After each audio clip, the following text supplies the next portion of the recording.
So one of the things we can all do better is be more efficient. And in this short video, we're going to look at how we can use some of the keyboard shortcuts that are lesser known to help us be more efficient in our Google Drive. So let's take a look.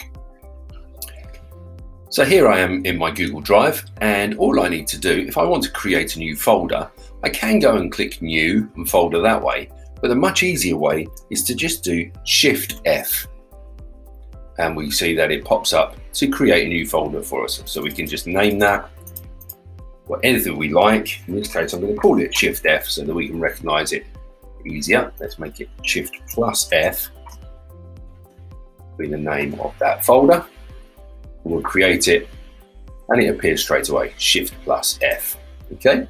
If I want to create a new document, if it's a Google Doc, I can just use the shortcut Shift plus T.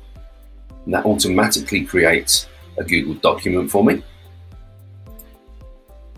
which I can then name.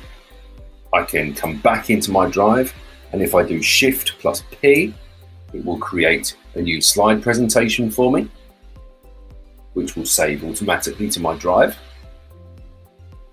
I can also use Shift S for a spreadsheet.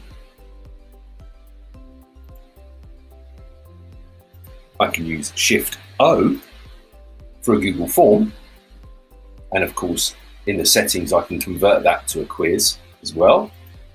And finally, one of the ones that maybe isn't used as much, Shift D to create my own Google drawing. Perfect for drag and drop activities and things like that. So there we go, how we can use those keyboard shortcuts in Drive to be that little bit more efficient and save ourselves a lot of time overall. Thanks for joining me.